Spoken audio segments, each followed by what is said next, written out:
Hey guys, how's it going? Welcome back to the channel. Chris here. Today I thought I would take a look at getting guitar tones with stock Logic plugins. Let's go. So what is this video? I'm not really too sure exactly, but I was having a go with some of the guitar amps in Logic and I was actually quite impressed, so I thought I'd just go and show them off because, you know, I have my selection of plugins that I like to pick for guitar amps, but some of the Logic ones are actually great, so I just thought I'd show them off and see how we could get some really nice tones out of them. Okay, so I've just got 4 tracks set up here, all with an amp and a couple of things on it basically, but they're all, you know, a different amp model, so we'll get a different sound. Let me just grab my guitar and we can have a flick through them. So step 1 to getting a great guitar tone is tuning your guitar. Honestly, you can't like fix an out of tune guitar, so you might as well get it good from the get-go. Alright, that's step 1.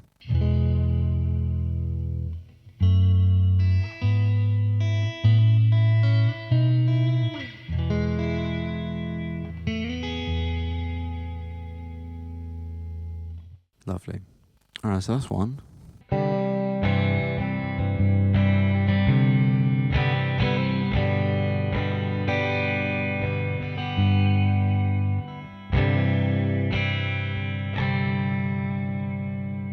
Sick.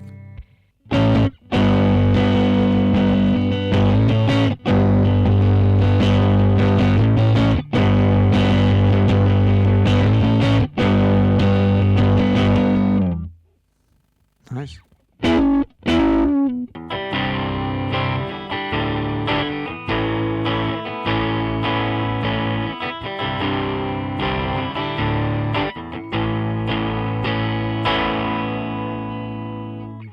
Alright, let's break these down real quick. So, amp 1, we've got this mini black panel combo, right? So it's basically kind of a Fender vibe. I've chucked a compressor and this EQ over it. Not too much going on, but basically we're going for a really nice clean tone, right? This sound in particular always tends to match quite well with like a Strat style guitar. So I've barely touched this amp preset. I mean, the mic is stock, the EQ is pretty much stock. I think I've just cranked the reverb a bit.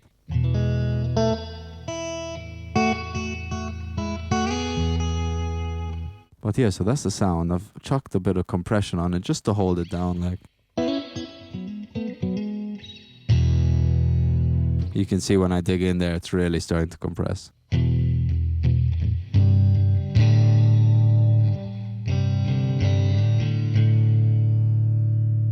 And then the EQ is just kind of cleaning up what I don't really need. You can see it's taken out a bit of low end, a bit of the 4K harsh stuff going on here.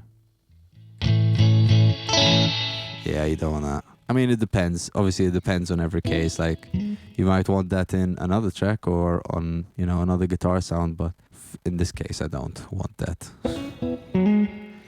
So next, we've got a bit more of a darker, clean sound that I'm going for. Maybe something that I would like sit in a verse for a track. So the amp is this small brown panel combo. And yeah, I'm just kind of going for a bit more of that thick, low, midsy sound that I would expect a guitar, if it's kind of chugging in the background, to like sit really nicely, you know, not taking up too much of the spotlight.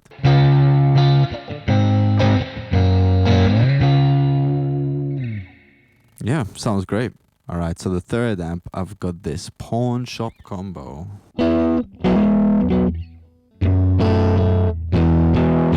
Definitely a bit more on the edgy side. Now the thing is with plug-in amps, I find it's so hard to get a nice sounding distortion. Usually it's just really hard to recreate digitally.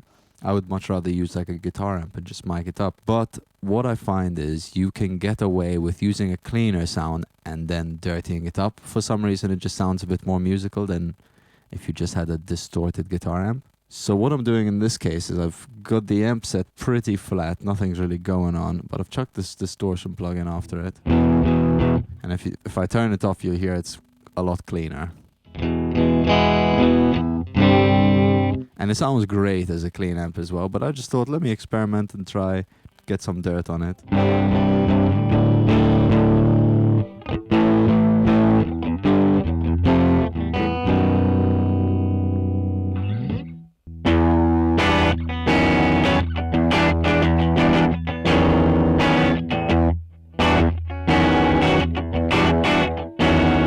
So as you can hear there, you know, you've still got a lot of that kind of clean clarity, but a bit more roughed up, a bit more, you know, grungy and distorted. So that's the vibe of that. And now lastly, a bit of an odd choice. I've got the studio combo and I'm specifically using it for quite a thin sound, because if I was thinking in the case of like producing a track, you know, obviously you have to consider where everything sits in the song frequency wise. Like if it's got a lot of low end or a lot of high end, might muddy up, you know, a certain element. So in this case, I've specifically chosen this amp because it's quite thin.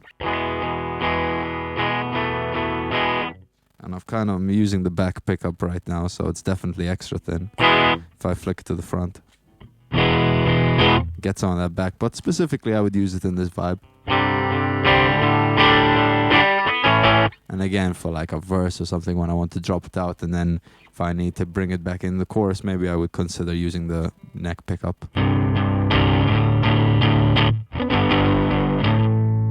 So I got those options. So, you know, if you're trying to record yourself at home and you don't really have access to maybe recording an amp, or you don't have an amp, or whatever the case is, and you want to just get away with using Logic, you've got quite a few variations on how you can, you know, get your amp to sound. And we haven't even touched upon the pedals, you know, maybe that I might save. Actually, you know what, I'll do one example of just using pedals, just so we can see what that sounds like.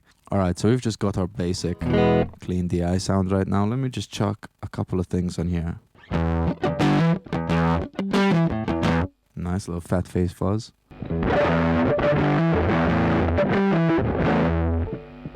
Sick. This treble boost is actually quite nice.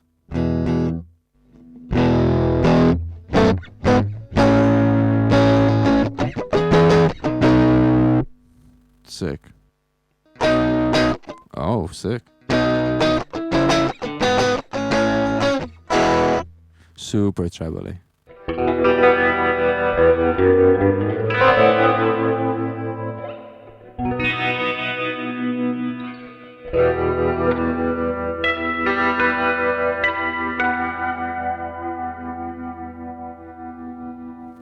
Sick.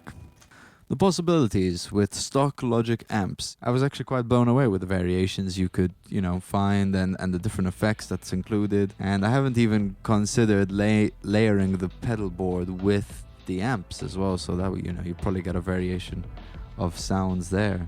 But yeah, that's it for today. It was a bit of a short one, but thank you for watching. If you enjoyed the video, please consider subscribing. There's the subscribe button there, and you can feel free to leave a like or a comment and all that stuff. And yeah, if you enjoyed this, I'll be putting out more content like this. If not, it will be from my Twitch streams where I'm making beats, you know, live. And you can come join the fun on that if you want as well. Yeah, that's basically it. So thanks again, and I'll catch you on the next one. Bye.